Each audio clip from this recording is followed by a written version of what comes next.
Ministerios Fuente de Vida Internacional presenta su programa Este es tu día, con los pastores Felipe y Sandra Díaz. Te invitamos a que nos acompañes. Bienvenidos.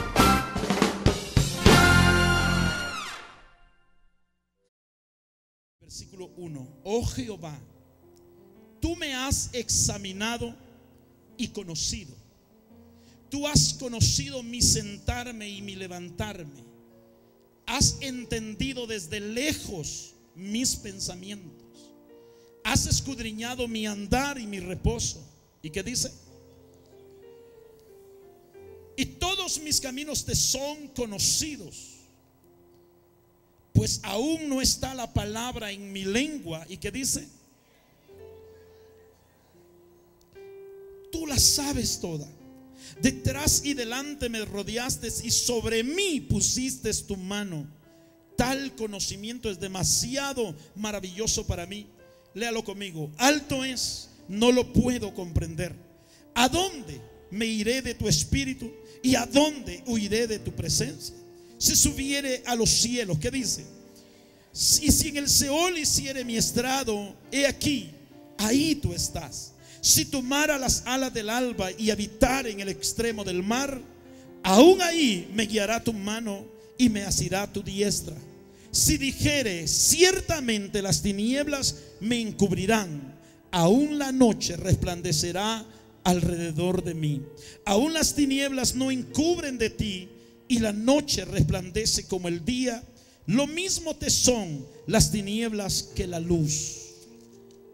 Porque tú formaste mis entrañas, tú me hiciste en el vientre de mi madre. Te alabaré, porque formidables, maravillosos son tus obras. Estoy maravillado. ¿Y qué dice? Estoy maravillado y mi alma lo sabe muy bien. Padre bueno, vamos a hablar de tu palabra, Señor. Abre nuestro entendimiento. Señor, danos sabiduría. Espíritu Santo, abre los cielos en esta hora, y que todos los que estamos dentro de este auditorio podamos ser edificados a través de tu palabra. Habla a nuestros corazones, a todos nuestros hermanos y amigos que están aquí, los que nos miran a través del internet, a través de este CD. Señor, háblales a sus vidas en el nombre de Cristo Jesús. Que tu palabra corra como un río sobre este lugar. Ahora te pedimos, Señor, que tú estés en este lugar, y que todos los hermanos que dentro de este auditorio estemos atentos a tu palabra, en el nombre de Jesús. Amén y amén. Aleluya. Tome su lugar.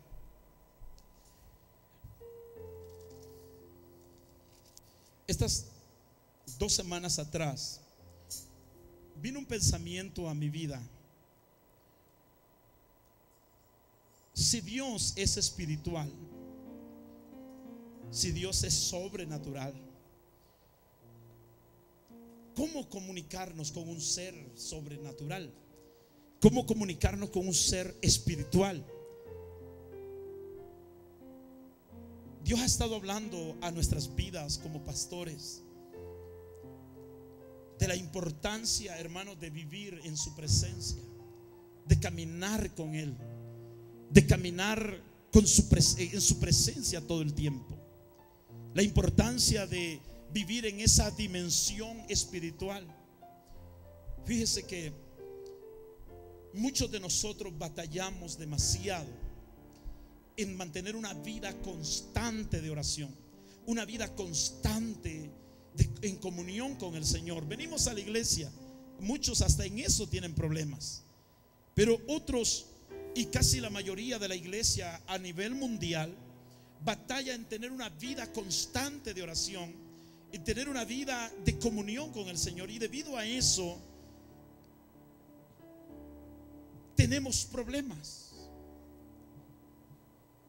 Debido a eso, yo caminaba un día de estos, le comentaba a la pastora, porque cuando va ella conmigo en mi carro, a mí me gusta platicar mucho, y que de hecho casi siempre anda en mi carro.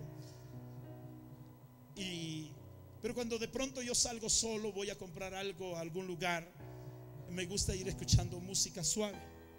Amén, música de adoración bajita. Y mi esposa me dice: ¿por qué cuando usted anda solo escucha música y cuando anda conmigo la apaga?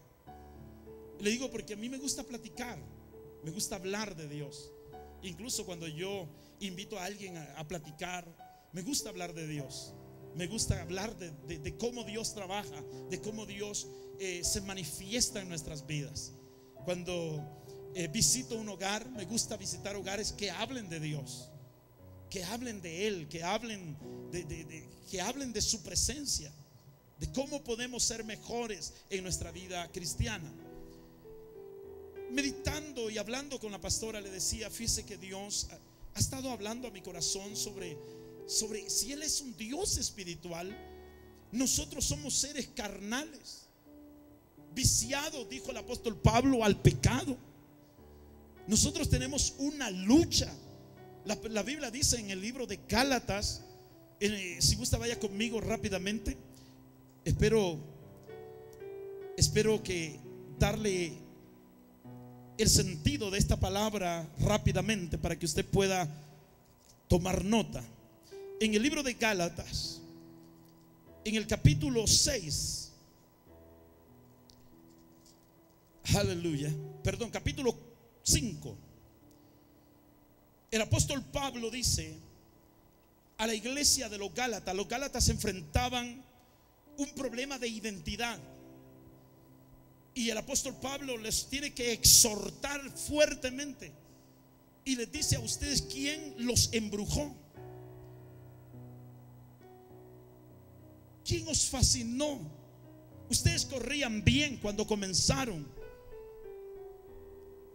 ¿Quién a ustedes los fascinó? ¿Qué les sucedió? La palabra fascinar significa embrujar. ¿Quién los embrujó?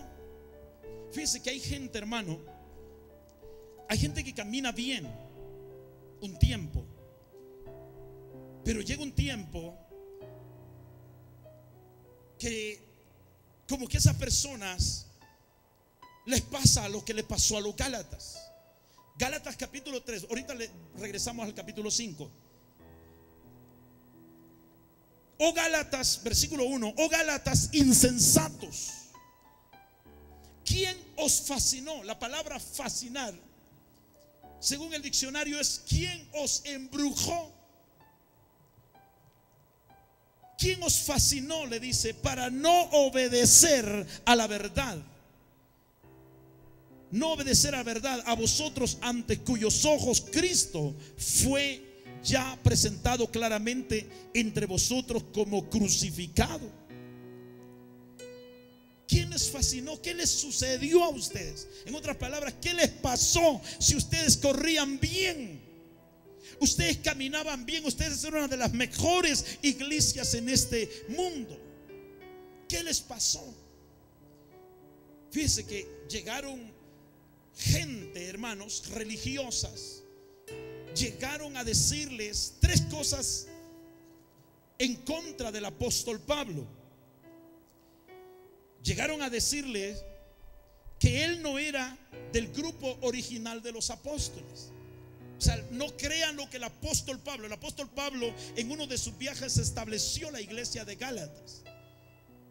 Pero llegaron estos cristianos, entre comillas, a decirle, ese hombre que les trajo el evangelio, él no era de los verdaderos apóstoles. En otras palabras, él es un colado, este es uno, hermano, y empezaron a poner en mal al apóstol Pablo. Lo segundo que dijeron fue: su mensaje se aleja del evangelio que se predica en Jerusalén.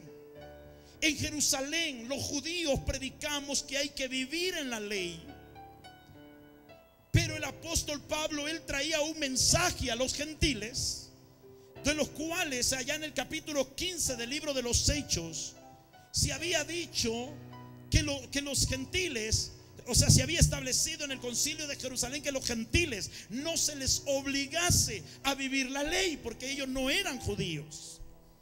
Mas sin en cambio, estos cristianos que habían llegado, o misioneros que habían llegado a los Gálatas, le dice: el apóstol Pablo los engañó. Él les trajo un evangelio diferente. Ustedes se tienen que circuncidar. Ustedes tienen que seguir la ley que habla la Biblia, la ley de Moisés.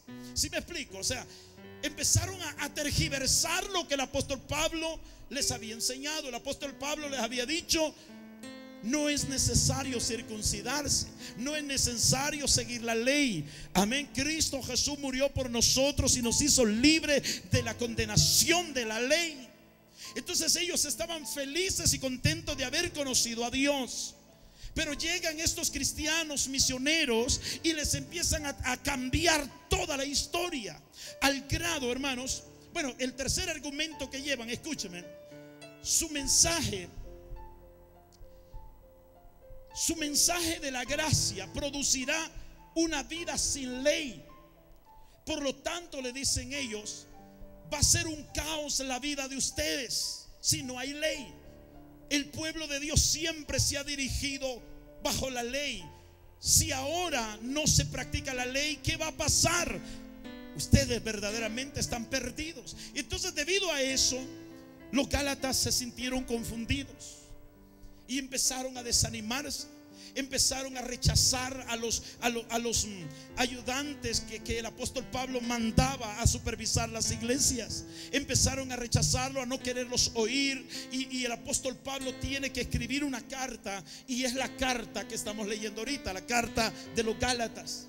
Esta carta el apóstol Pablo la escribe con urgencia y le dice en el versículo 1 del capítulo 1: Pablo, apóstol, no de hombres ni por hombres, sino por Jesucristo y por Dios al Padre, que lo resucitó de los muertos. O sea, en otras palabras, viene a responder esos tres argumentos que estos otros cristianos habían llevado. Les dice: yo no seré un apóstol de allá de los judíos, pero soy un apóstol de Jesucristo. Y él aclara ese punto. Bueno, pero en el versículo 6 dice: estoy maravillado de que tan pronto os hayáis alejado del que os llamó por la gracia de Cristo para seguir un evangelio diferente. Mire, si usted está aquí en esta tarde y usted piensa que solamente en Fuente de Vida hay conflicto, usted se equivocó. Los conflictos vienen de muchos años atrás, desde que la iglesia fue fundada. Desde ahí vienen los conflictos doctrinales, conflictos, hermanos, entre discípulos, entre apóstoles, entre pastores. Amén. Desde ahí vienen conflictos. Es importante que nosotros entendamos esto. Hermano, el diablo no está contento. Por eso el mismo apóstol Pablo dice: nuestra lucha, yo no voy a pelear con ustedes, no voy a pelear con la gente, porque mi lucha es contra Satanás y los demonios. Amén. Entonces le dice: yo estoy maravillado de que tan pronto os hayáis alejado del que os llamó por la gracia de Cristo para que seguir un evangelio diferente. No que haya otro, él aclara, no que haya otro evangelio, sino que hay algunos que os perturban y quieren pervertir el evangelio de Cristo. Mas si aún nosotros o un ángel del cielo os anunciare otro evangelio diferente del que os hemos anunciado, sea maldito. La palabra anatema significa maldito. Sea maldito. Como antes hemos dicho, también ahora lo repito: si alguno os predica diferente evangelio del que habéis recibido, sea, ¿qué dice? Anatema. Entonces estaban en ese conflicto doctrinal. Muchos hermanos habían empezado bien creyendo, hermano, la doctrina, los milagros, los dones, el hablar lengua, la profecía. Habían creído todo lo que el apóstol Pablo les había enseñado. Mas sin en cambio, alguien vino y les cambió la mentalidad. Alguien vino y les trajo un evangelio diferente. Y hoy la iglesia de Gálatas ya casi iba a pasar a la historia. La iglesia de Gálatas ya estaba perdiendo la fe, la comunión con Dios, la comunión entre los hermanos. Amén. Y el apóstol Pablo tiene que empezar a hablar con ellos. ¿Quién los embrujó?, le dice. ¿Qué les sucedió a ustedes si ustedes corrían bien? Hay muchos hermanos aún en Fuente de Vida que muchos de ustedes corrían bien, pero algo pasó en el camino, algo les sucedió. Tal vez abrieron los oídos a cosas que no tenían que escuchar, abrieron los oídos a enseñanzas que no tenían nunca que haber escuchado, y que vino a afectar, a robar su fe, a ponerlo en división en su iglesia, a ponerlo en contra de sus pastores. Y ahora su fe está muriendo, ahora su vida espiritual está muriendo, ahora su actitud ya no es la misma delante de Dios, delante de su iglesia. Amén. Mire, el apóstol Pablo le dice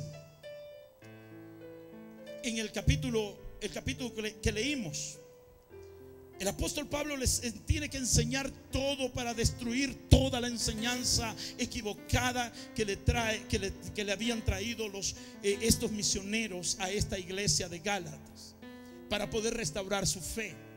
Y el apóstol Pablo les hace una aclaración en el capítulo Gálatas capítulo 5, versículo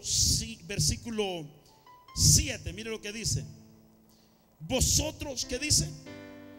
Corríais bien. ¿Quién os estorbó para no obedecer a la verdad?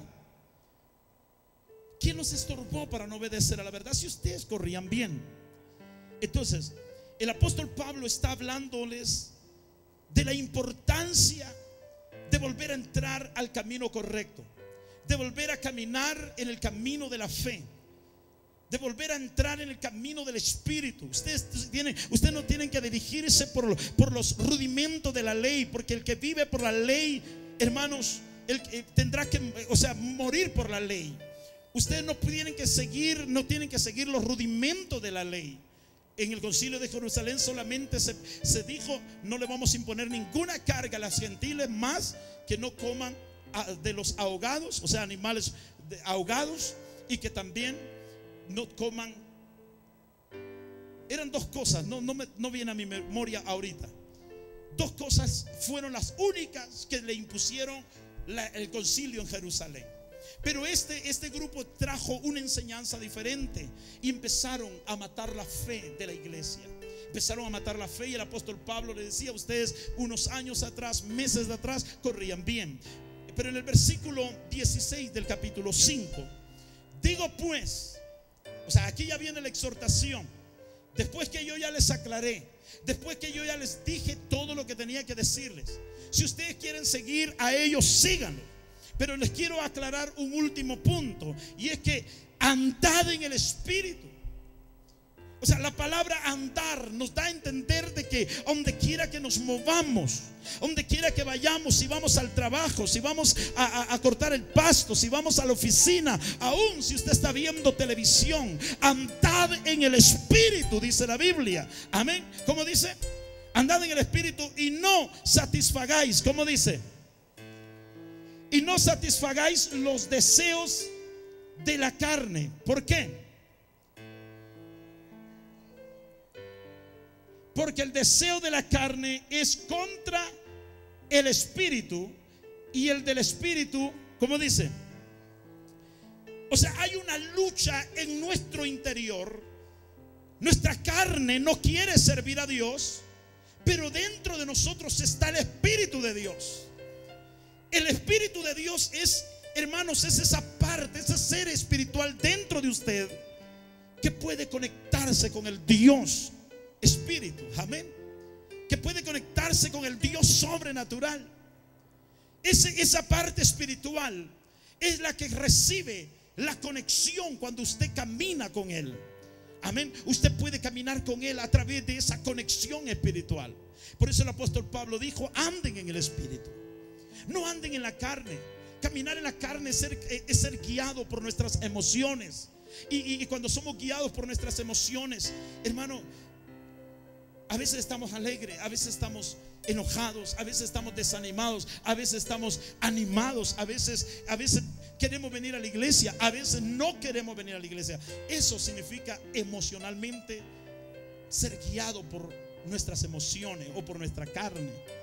Pero cuando somos guiados por el Espíritu anhela lo espiritual. El Espíritu quiere orar, el Espíritu quiere venir a la iglesia, el Espíritu quiere orar, ayunar. Él quiere todo lo espiritual, Él anhela lo espiritual. Voltea a ver el que está al lado suyo, dígale: ¿en qué andas? ¿En el Espíritu o en la carne? Porque cuando usted camina en la carne, cuando usted es guiado por la carne, venir a la iglesia es una tortura para usted, hermano. Es como cuando lo ponen a comer pozole, hermano. No son broma. Qué rico el pozole, ¿cierto? Pero caminar, hermanos, en la carne es terrible. Porque a veces usted no sabe cómo está el hermano ahora.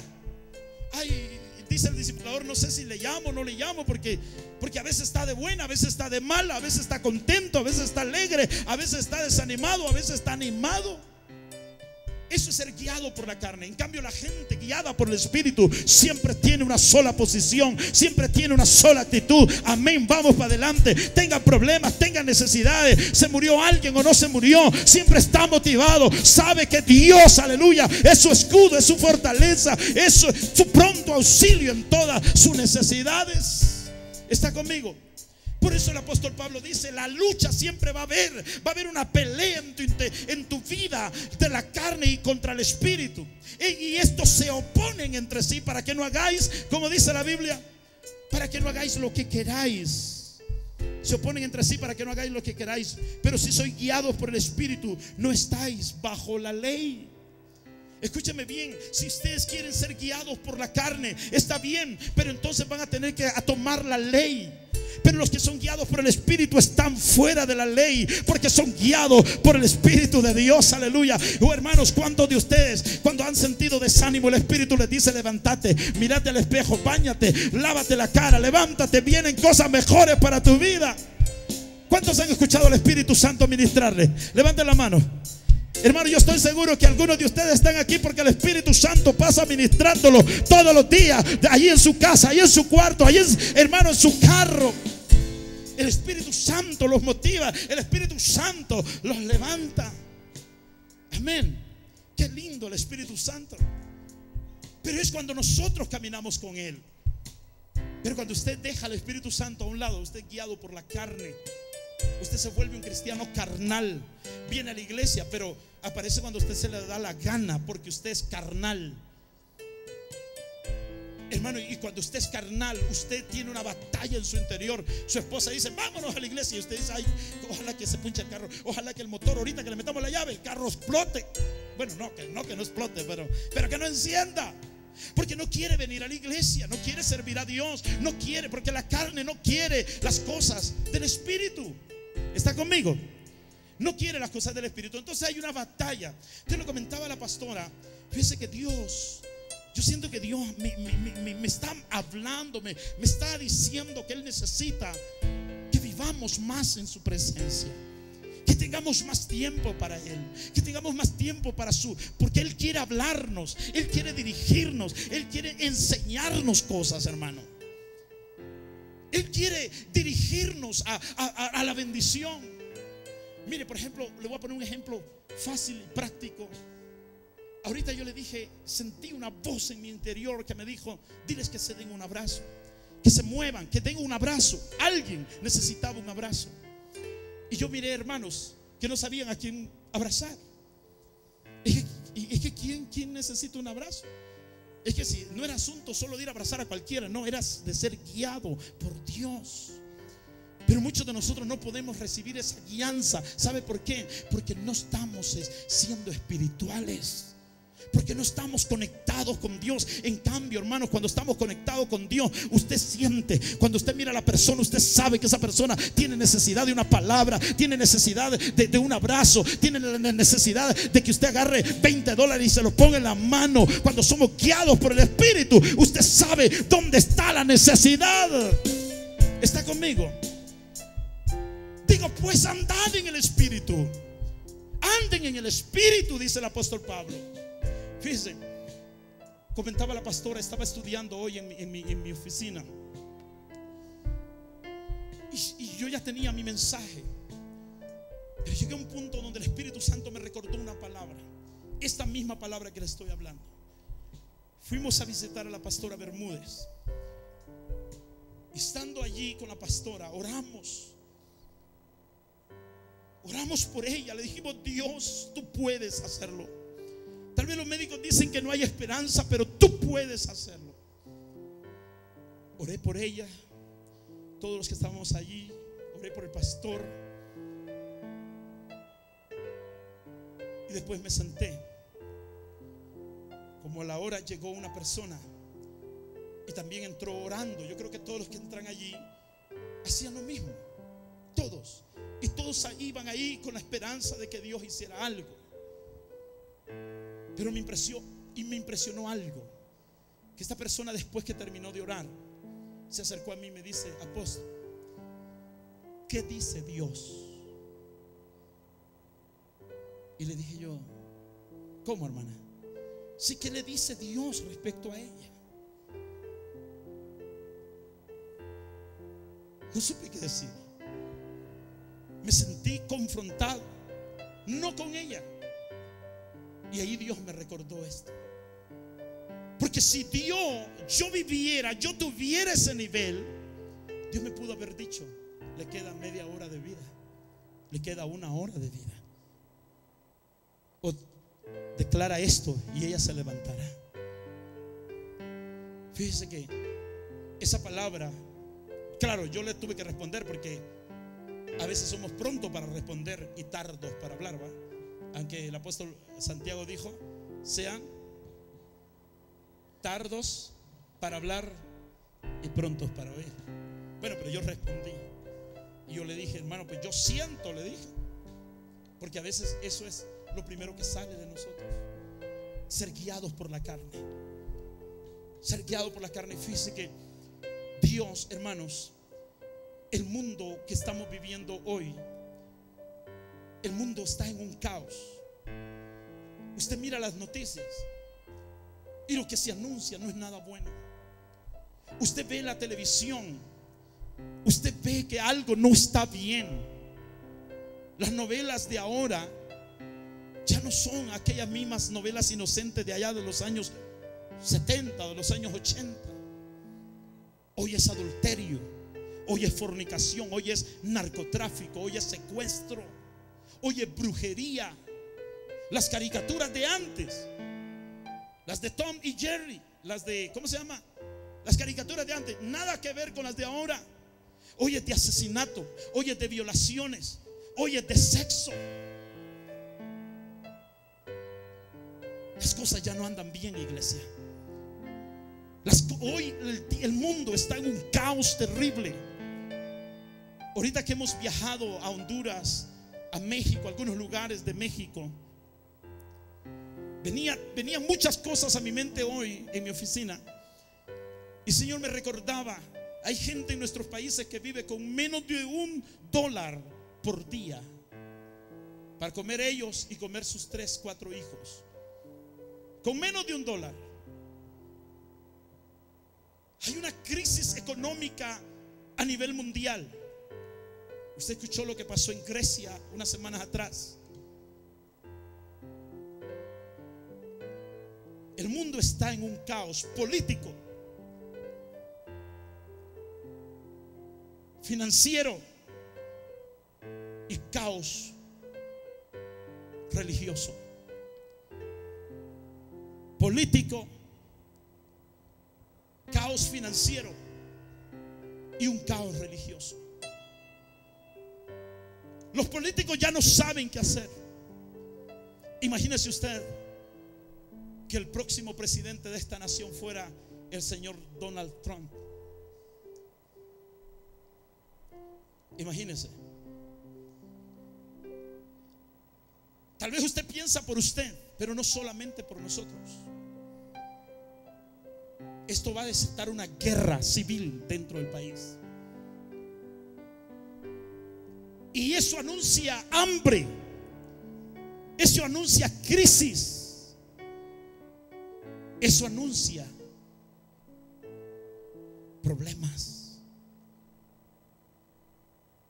En nuestros países las cosas, en México las cosas no están bien.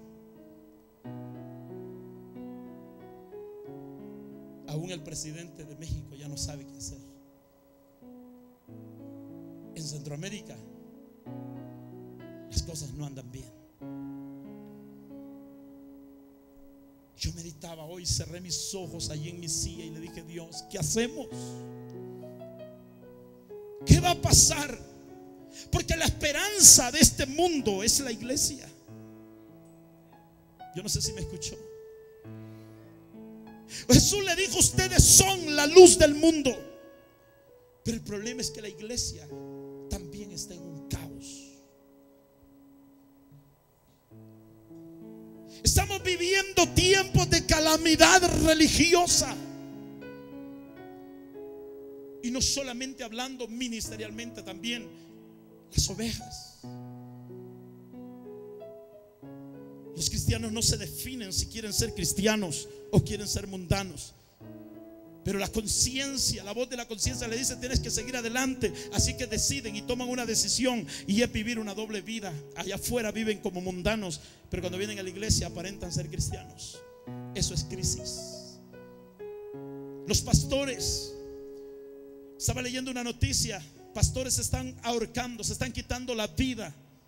En un solo mes, varios pastores en Estados Unidos se quitaron la vida con balazo. Otros se ahorcaron, otros tomaron pastilla. Y la principal causa por la cual los pastores se están quitando la vida es por depresión. No hayan con quien hablar los problemas del ministerio. Hay depresión en los cristianos y principalmente en los ministros. Los ministros no saben qué hacer, principalmente cuando ya no saben qué hacer con la iglesia, cuando el control se ha salido de sus manos, ya no saben qué hacer. Y es cuando los pastores empiezan a perder el cabello, los pastores empiezan a tener paros cardíacos, los pastores empiezan a tener problemas familiares, y empieza a haber un caos en todos los aspectos. Si la sal se desvaneciere, dice Jesús, ¿con qué será salada? Si nosotros como iglesia no preservamos la santidad, si no preservamos y cuidamos este ministerio, si nosotros nos corrompemos como se han corrompido otros ministerios, si nosotros dejamos entrar el pecado y dejamos de señalar el pecado y de disciplinar lo que está mal, también perderemos el sabor. Y los verdaderos cristianos, los que aman a Dios, no habrá lugar donde ir, porque la contaminación ministerial es grave. Las iglesias ya no quieren saber nada de Dios.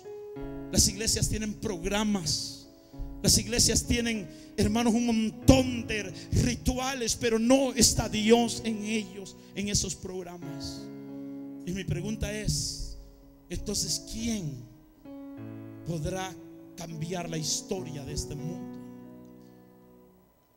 Le comentaba a la pastora hoy, antes de llegar aquí, mi corazón hoy se compuso. Mi corazón hoy lloró delante del Señor y le dije: Dios, ¿qué va a pasar? Se anuncia una crisis en el mundo, y no solamente política, financieramente, pero también, Señor, crisis religiosa. Los pastores están perdiendo el control de las iglesias. Los miembros ya no saben a quién respetar, si respetan al pastor o respetan a su abuelita. Ya no saben qué hacer. Y eso viene a traer caos a la iglesia. Hay un caos ministerial y el mundo se está perdiendo. Y allá afuera hay familias que necesitan a Jesús. Y allá afuera hay gente que dice a alguien: por favor, lléveme a un lugar que hablen de Jesús. Pero ¿a dónde los podemos llevar?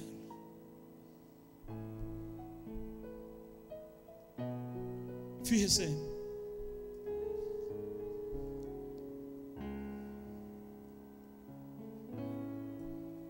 yo meditaba hoy y le decía: Señor, si tú no tomas control de este mundo, lo que les espera a nuestros hijos, a nuestros nietos, serás 1000 veces peor de lo que nosotros estamos viviendo. Lo que le espera a nuestras generaciones que vienen. La gente no quiere educarse. La gente no quiere estudiar. Los jóvenes latinos no quieren entrar a colegio. Jóvenes latinos apenas terminan high school y están anhelando terminar high school para ya decirle: mamá, ahí está el título, yo me voy a trabajar.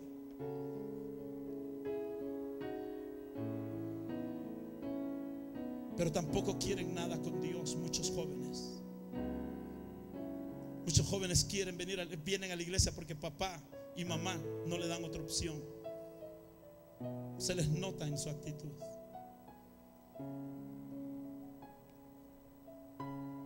¿A dónde vamos a ir con una generación así? Ya no hay muy poca gente que ame la presencia de Dios.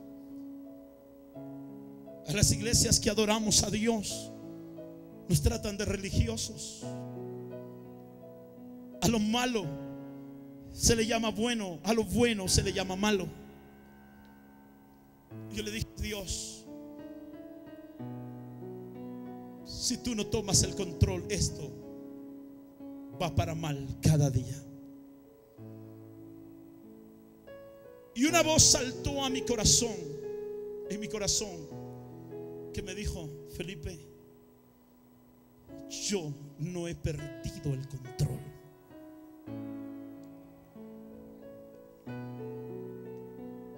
Y me recordó de un atributo de Dios, hermanos, el único que puede tener este atributo: la omnipresencia. Dios es un Dios, diga conmigo, omnipresente. Dios es un Dios omnipresente. Y la palabra omnipresente significa que Él está presente aquí y en todo lugar, en todo el tiempo y en toda la historia. Él no ha perdido el control, pero sí me dijo algo: mi omnipresencia es el método mío para estar presente en todo lugar. Pero yo necesito a alguien que yo pueda usar. Yo necesito vasos. Dios puede venir y enviar sus ángeles, pero Dios mismo se sujeta a su misma palabra. Dios nos dio a nosotros nos delegó a nosotros una autoridad. Dios puede tomarlo y tomar el control y dejarnos a un lado a nosotros, pero Dios nos entregó a nosotros una responsabilidad. Diga conmigo: Dios sigue estando presente, sigue estando activo en este tiempo. Porque pareciera como que Dios se olvidó de nosotros, se olvidó del mundo, se olvidó de nuestra familia, se olvidó de nuestras iglesias, se olvidó de nuestros políticos. Hubo un tiempo en la historia que los políticos no buscaban a los brujos cuando iban a ser puestos en sus lugares de autoridad, sino buscaban a Dios. El profeta Samuel, Dios le dice: ve y unge al rey, al próximo rey de la nación de Israel. El profeta Samuel ungió al rey Saúl. Cuando Saúl peca y Dios lo desecha, Dios lo manda a ungir a otro rey llamado el rey David. Y esos reyes, hermanos, era Dios quien ponía reyes. Era Dios quien nos ungía. El año pasado miramos, o antepasado, al gobernador Hickenlooper. El día que estaban siendo puestos en autoridad aquí sobre este estado, llegaron unos indios brujos, y en el canal de televisión se miraba el ritual que hacía este hombre. Le tiraba humo y le hacía con unas cosas, un ritual de brujería. Y hubo gente que aplaudió eso.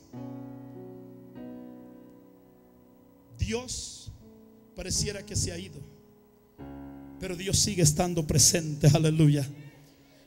En el segundo libro de Crónicas, capítulo 16, versículo 9, hay gente que piensa: a Dios se le olvidó mi pecado, Dios ya no está presente, Dios se olvidó de nosotros. Capítulo 16, versículo 9. ¿Cómo dice? Porque los ojos de Jehová, ¿lo tiene?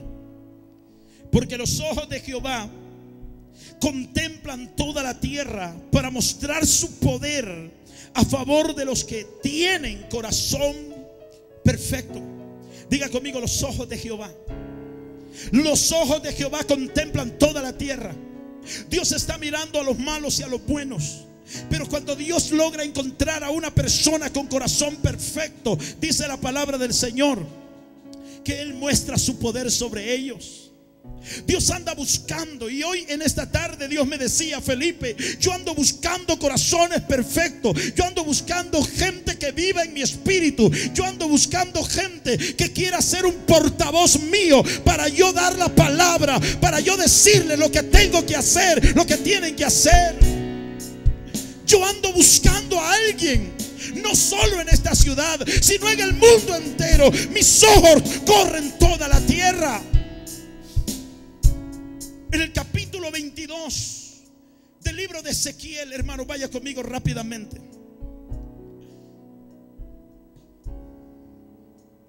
Ezequiel 22, versículo 30. ¿Cómo dice? Y busqué entre ellos. La nación estaba en crisis. El país vivía una crisis terrible. Israel se había corrompido. Y usted sabe que Israel era el pueblo santo de Dios. Se había corrompido, y dice la Biblia: y busqué entre toda la nación. ¿Cómo dice? Busqué entre ellos hombre que hiciese vallado. Léalo conmigo: y que se pusiese en la brecha delante de mí a favor de la tierra, para que yo no la destruyese. ¿Y qué dice la Biblia? Ese es el gran problema que vive la iglesia, el mundo hoy en día. El mundo no carece de iglesias, el mundo no carece de artistas, el mundo no carece, hermanos, de hombres que quieran pararse en un escenario, tocar, gente profesional para tocar. El mundo carece de hombres llenos del Espíritu Santo, de hombres que quieran ser un portavoz y ponerse en la brecha a favor por el pueblo, a favor de la iglesia, a favor del mundo, que se pongan intermedio y le digan: Señor, este estado tú no lo vas a destruir, este juicio que viene para Colorado lo vamos a detener. Yo veo gente, hermanos, cuando se aprobó la ley de los homosexuales, yo veo gente, cristianos, pastores, profetas diciendo: Dios destruirá a Estados Unidos, la nación es una nación pagana. Hermanos, pero se les ha olvidado que en medio de esta nación habemos más de 10 justos, y por 10 justos Dios no puede destruir esta ciudad, este mundo. Bendito sea Dios. Pero no estamos hablando voz de Dios, estamos hablando sentimiento, estamos hablando cosas del alma, estamos hablando lo que nosotros se nos viene en gana. Pero ¿quién se va a poner a hablar lo que Dios se quiere decir en este tiempo? Dios necesita un hombre, Dios necesita una iglesia, Dios necesita una mujer que diga: yo me levanto en el nombre de Jesús. El mundo está en caos, sí, pero Dios no ha perdido el control. ¿Sabe? Le voy a leer ese versículo en la versión lenguaje actual. El mismo versículo. Mire lo que dice: yo he buscado entre ellos a alguien que los defienda. Alguien que los defienda. Señor, no destruyas Colorado. Alguien que se ponga entre ellos y yo, y que los proteja como una muralla. Alguien que me ruegue. Escuche bien a quien anda buscando Dios. Alguien que se ponga a orar, alguien que me ruegue por ellos, para que no los destruya, pero no he encontrado a nadie. Yo no he encontrado a nadie.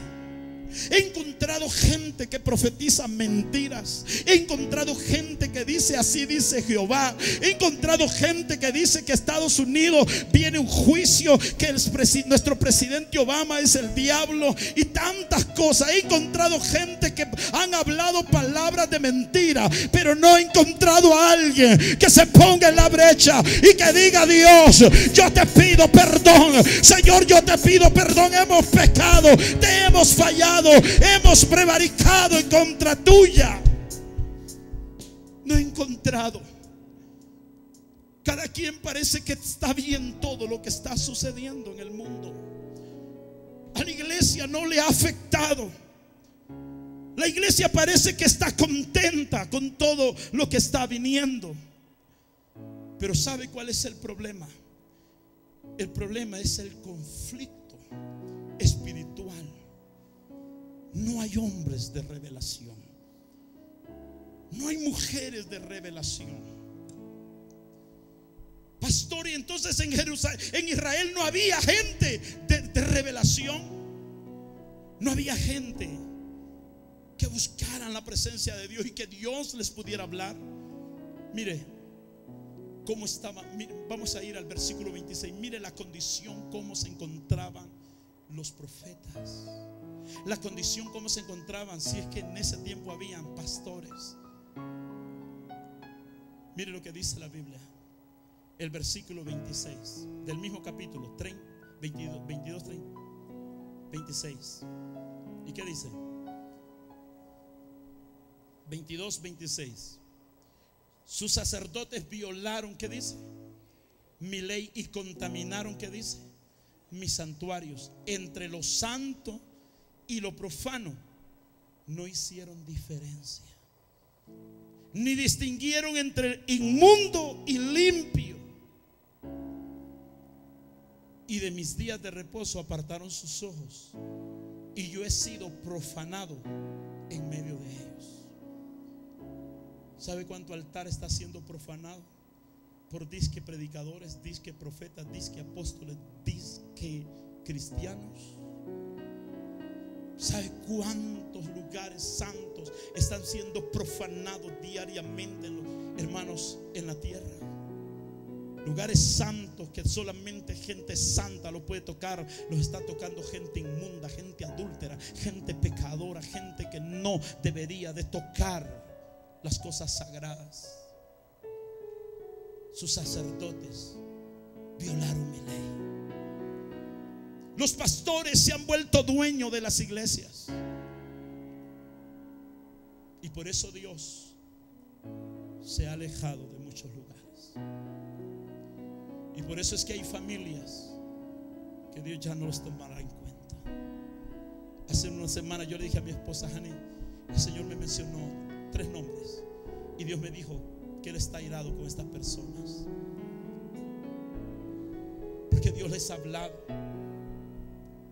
Dios los ha exhortado, Dios les ha revelado, pero no entienden. No es tiempo de jugar a la iglesia. Toque al que está al lado suyo y dígale: es tiempo de tomar seriedad. No es tiempo de estar jugando a la iglesita, es tiempo de ser serios, de comprometernos, de someternos, de pedir perdón si tenemos que pedir, de agachar nuestra cabeza. El día de ayer escribí el libro que viene para nuestro tercer nivel de la academia, y hay una clase que me impresionó tremendamente. Bueno, me impresionaron todas, pero relacionado al tema, que se llama la milla extra. Jesús habló de eso. El que te exija que vayas con él una milla, ve con él 2. La milla extra. La milla extra nos habla de sacrificio. La milla extra nos habla de hacer algo más de lo que se nos está pidiendo. La milla extra se nos habla de ir más allá. Y Jesús habló: el que te quiera quitar la túnica, dale también la capa. No resistáis al que es malo, al que te quiera pegar, ponle la otra mejilla. ¿De qué nos estaba hablando el Señor?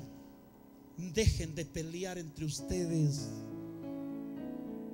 Dejen de pelear, dejen de estarse matando y comiendo entre ustedes. Si no resistáis, hay gente mala. Si él te pide, dale. Si te quita prestado, préstale.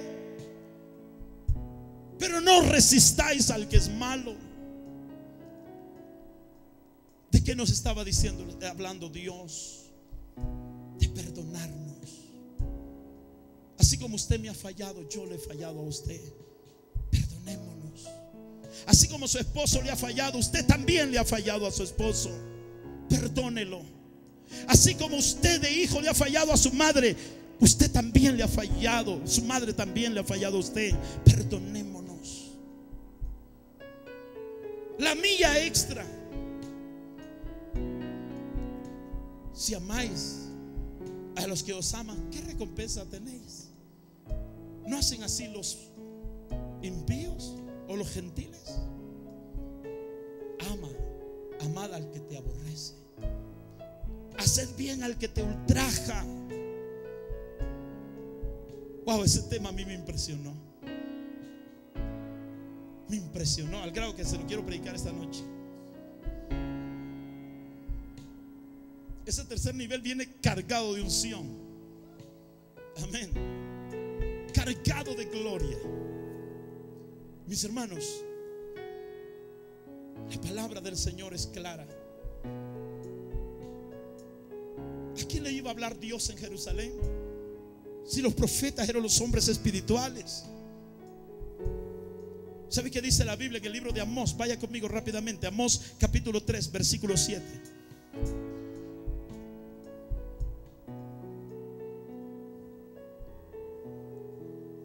¿Qué dice?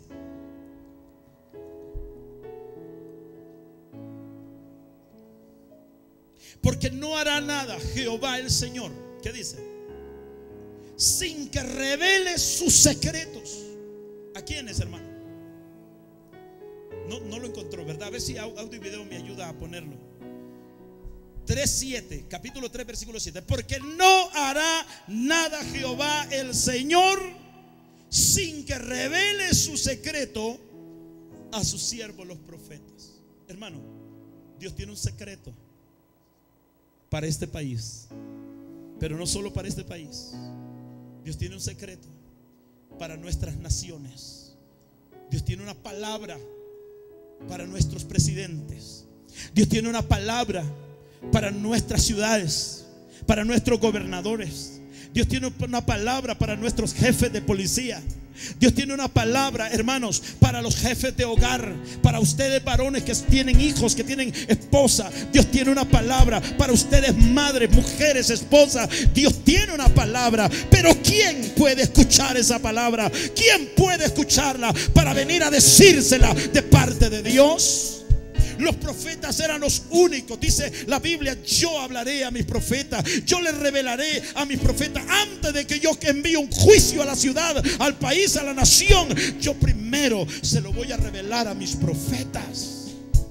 Pero los profetas están hablando mentiras. Los profetas están hablando adivinación. Dios ya me lo había revelado, pero hasta que ya se murió el hermano, hasta que la persona ya está caída. Pastor, mire, yo la soñé así, fíjese, Dios me mostró. Pero ¿para qué venís con eso? Eso es brujería. Tienes que hablarlo antes.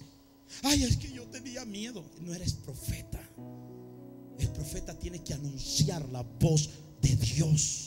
El profeta tiene que decir lo que viene. Mire, si hubieran profetas en la iglesia, hermanos, el profeta pudiera decir: pastores, oremos porque viene un caos, viene una crisis, familia, así me mostró el Señor, viene esto para la iglesia. Hay que, hermanos, alguien tiene que vivir otra dimensión espiritual. Alguien tiene que hacerlo. Dios anda buscando a alguien.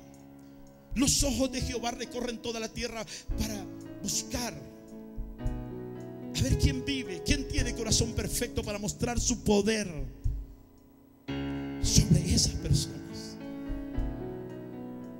Pero ¿cómo estaban los profetas? Dice la Biblia. Los profetas estaban corrompidos. Entonces Dios, aunque Dios hablara, ellos no podían discernir entre lo santo y lo profano. No podían como, bueno, esto sí, ¿será que sí o será que no? Como hoy estaba viendo un artista cristiano muy famoso. Le mencioné el nombre a la pastora, hasta se me olvidó. Yaroid, Marco Yaroid. Va a cantar con un artista mundano. Y es muy sonado. Y hay tantos artistas cristianos que por fama, que por obtener más fama, están siendo corrompidos y vendiendo la verdad. ¿Quién va a escuchar la voz de Dios? En el tiempo de Elías, Elías se metió al palacio presidencial y le dijo al rey Acab: así dice Jehová. Ay, no, pero si es que me da miedo. ¿Y si no es Dios? ¿Y si Dios no me dijo nada? Entonces allí donde Dios necesita gente que viva en otra dimensión, alguien que esté dispuesto a morir a este mundo, a esta carne, alguien que esté dispuesto, hermanos, a salir de lo común y de lo rutinario, alguien que esté dispuesto a meterse horas, días, semanas en comunión con Dios. Alguien que pueda tomar el consejo: andad en el Espíritu. Porque los que caminamos en el Espíritu podemos escuchar la voz de Dios. ¿Cómo los pastores podemos saber lo que Dios quiere que usted escuche? Si muchos pastores pasamos come y come. Los pastores tenemos que volver a tener comunión con Dios, entrar en aquella comunión.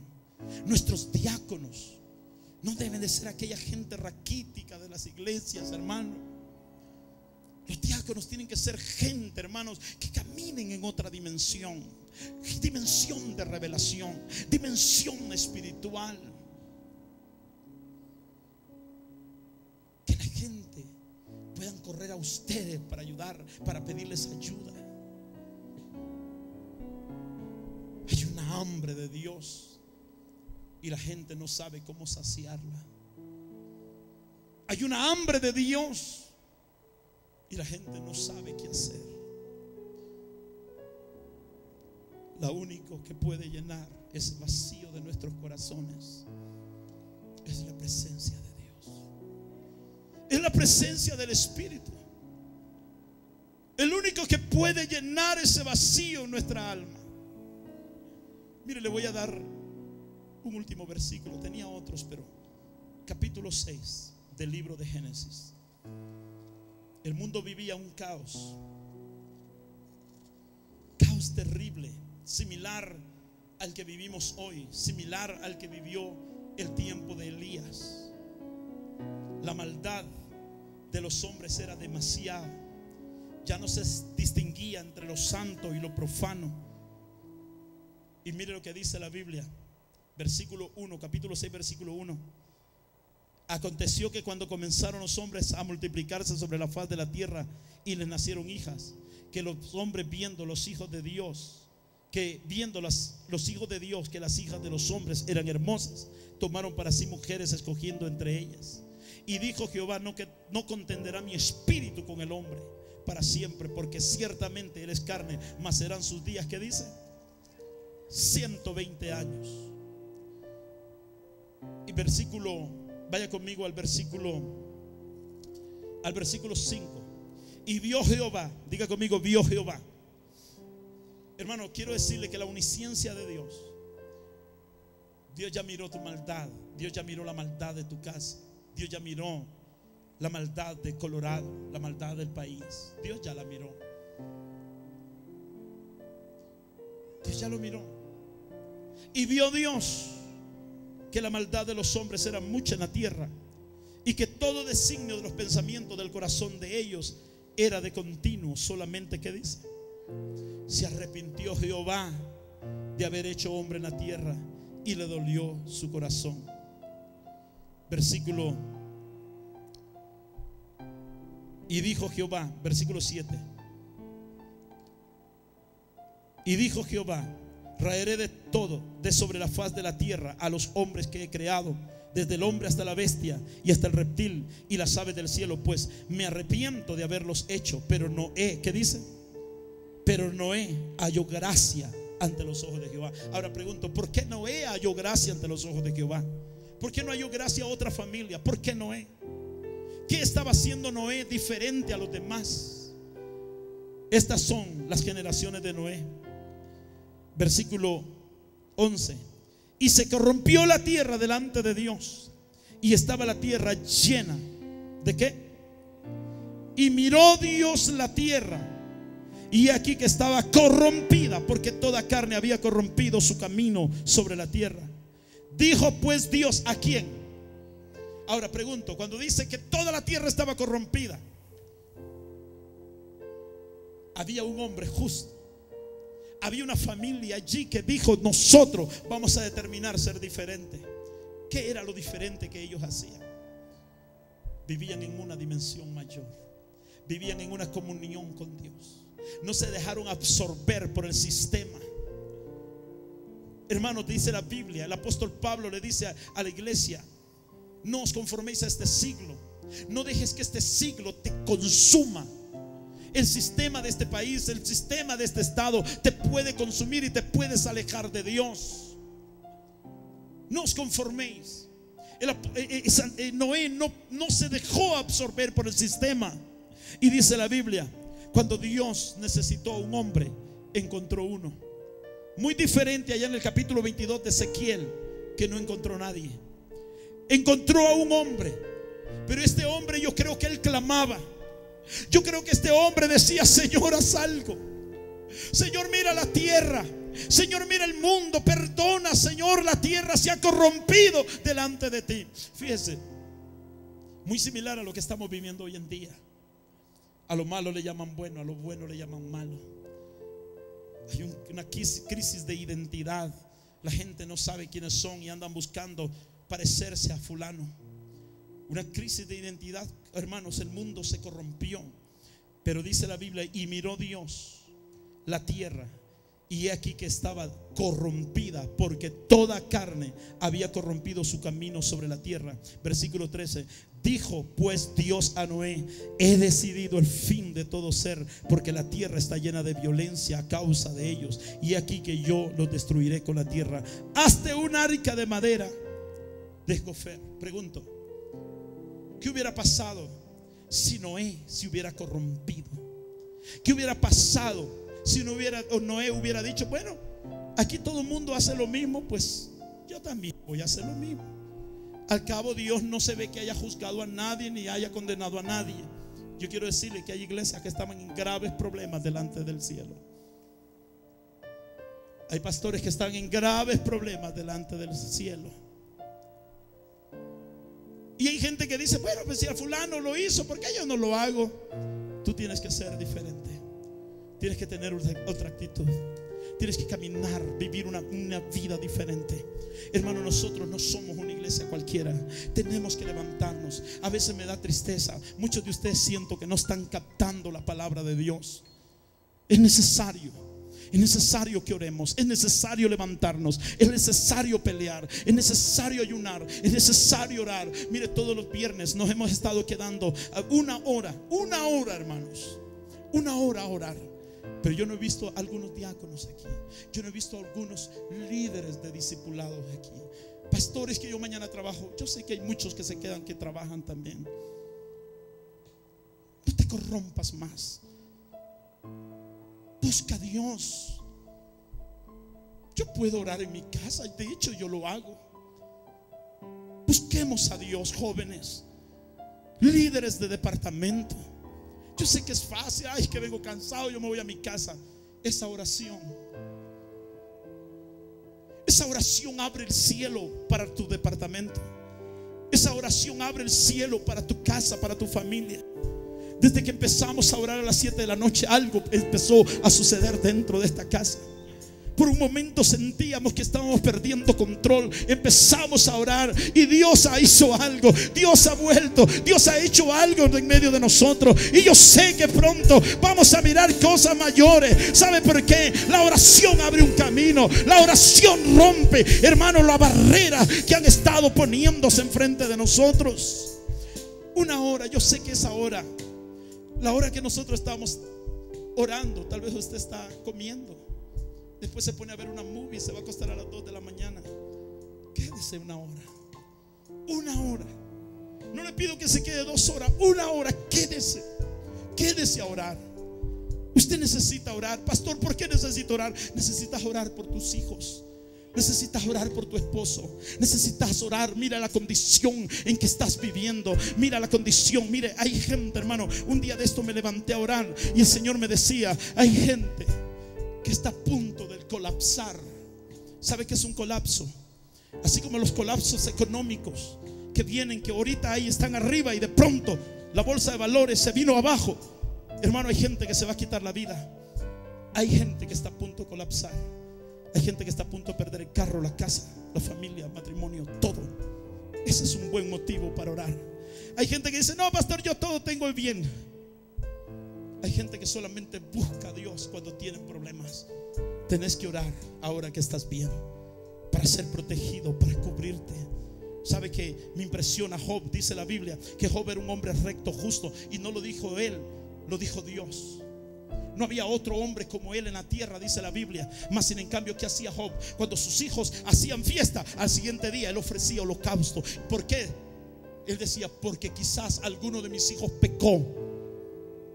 Él no quería tener una descendencia maldita. Él no quería ver a sus hijos en maldición. Hermano, yo tengo que orar. Yo le decía a mis hijos, le digo: yo sé que ahora que ustedes están casados, ustedes pueden hacer lo que ustedes quieran. Cuando estaban pequeños yo los traía a la oración, pero ustedes tienen una responsabilidad. Ahora ustedes tienen que orar por ustedes, por su esposa, por sus hijos. Si no, su familia va a colapsar. Va a colapsar sus trabajos, sus empresas van a colapsar. Todo lo que emprendan colapsará. Porque la oración protege, la oración cubre, la oración abre puertas, la oración nos bendice, iglesia. Hermanos amados, dice la Biblia que Jesús le invitó a los 12 discípulos, le dijo: vayan conmigo y velen conmigo una hora. Y dice que Jesús se fue al Getsemaní y un poquito más adentro y empezó a orar. Y dice que su sudor era como grandes gotas de sangre. Empezó a afligirse hasta la muerte. Y cuando regresó, los encontró durmiendo. Y les dijo: no habéis podido velar conmigo una hora. Yo le pido, iglesia, no hagamos una vigilia de 4 horas. Quédense a orar una hora. Músicos, quedémonos a orar una hora. Líderes de departamento: pastor, ya no sé qué hacer. Quedémonos a orar una hora. Motiven a su gente a venir a orar. Y usted va a ver lo que va a suceder con una hora de oración.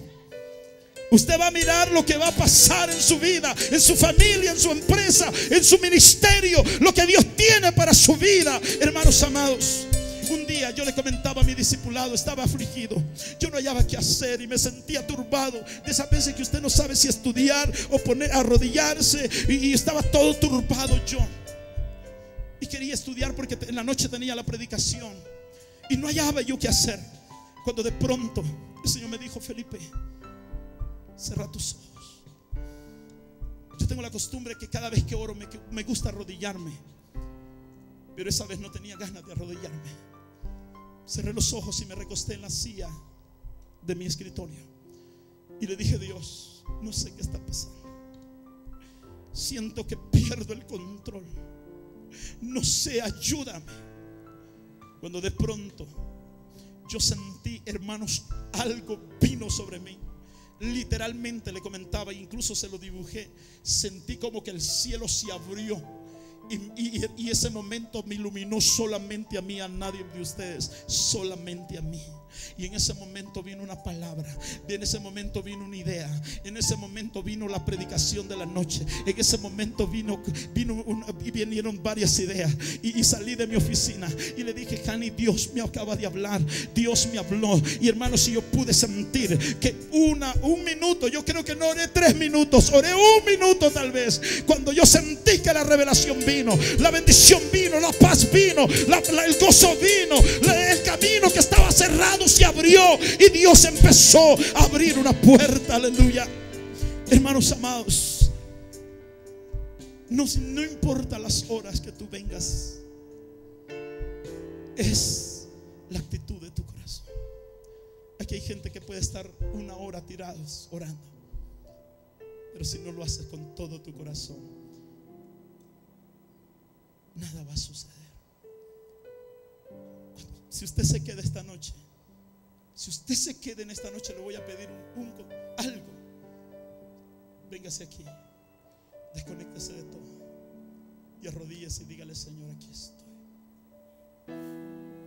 Yo no sé si al minuto primero, o al minuto 2, o al minuto 3, o a la media hora, o a los 40 minutos.